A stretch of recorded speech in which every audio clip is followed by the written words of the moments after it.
श्रीभगवानुवाच बहूनि मे व्यतीतानि जन्मानि तव चार्जुन तान्यहं वेद सर्वाणि न त्वं वेत्त ಪರಂತಪಃ.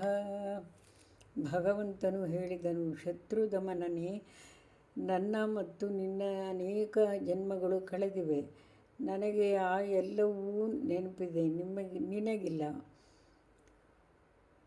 ಅಜೋಪಿ ಸನ್ನವ್ಯಯಾತ್ಮ ಭೂತಾನಾಮೀಶ್ವರೋಪಿ ಸನ್ ಪ್ರಕೃತಿಂ ಸ್ವಾಮಧಿಷ್ಠಾಯ ಸಂಭವಾಮ್ಯಾತ್ಮ ಮಾಯೆಯ. ನಾನು ಜನ್ಮರಹಿತನು, ಎಲ್ಲ ಜೀವಿಗಳ ಪರಮಪ್ರಭು. ನನ್ನ ಆಧ್ಯಾತ್ಮಿಕ ಶರೀರವು ನಾಶರಹಿತವಾದದ್ದು. ಆದರೂ ನಾನು ಅಂತರಂಗ ಶಕ್ತಿಯಿಂದ ದಿವ್ಯ ರೂಪದಲ್ಲಿ ಅವತರಿಸುತ್ತೇನೆ. ಯದಾ ಯದಾ ಹಿ ಧರ್ಮಸ್ಯ ಗ್ಲಾನಿರ್ಭವತಿ ಭಾರತ ಅಭ್ಯುತ್ಥಾನಮಧರ್ಮಸ್ಯ ತದಾತ್ಮಾನಂ ಸೃಜಾಮ್ಯಹಂ. ಭರತವಂಶಜನೇ, ಯಾವಾಗ ಎಲ್ಲೆಲ್ಲಿ ಧರ್ಮದ ಅವನತಿಯಾಗುವುದೋ ಮತ್ತು ಅಧರ್ಮದ ಪ್ರಾಬಲ್ಯ ಹೆಚ್ಚುತ್ತದೋ ಆಗ ನಾನು ಸ್ವಯಂ ಅವತರಿಸುತ್ತೇನೆ.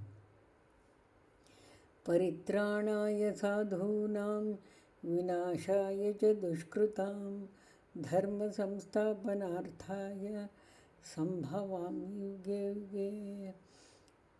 ಶಿಷ್ಟರನ್ನು ರಕ್ಷಿಸುವುದಕ್ಕಾಗಿ, ದುಷ್ಟರ ನಾಶಕ್ಕಾಗಿ, ಧರ್ಮದ ತತ್ವಗಳನ್ನು ಪುನಃ ಸ್ಥಾಪಿಸುವುದಕ್ಕಾಗಿ ಯುಗ ಯುಗಗಳಲ್ಲೂ ಪ್ರಕಟವಾಗುತ್ತೇನೆ.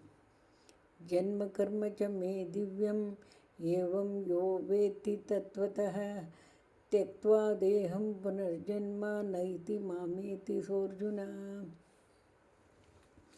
ಅರ್ಜುನ, ಯಾರು ಹೀಗೆ ನನ್ನ ಹುಟ್ಟನ್ನು ಮತ್ತು ಕರ್ಮಗಳ ಅಲೌಕಿಕ ಸ್ವರೂಪವನ್ನು ತಿಳಿದಿರುತ್ತಾನೋ ಅವನು ಶರೀರವನ್ನು ತ್ಯಜಿಸಿದ ನಂತರ ಮತ್ತೆ ಹುಟ್ಟುವುದಿಲ್ಲ.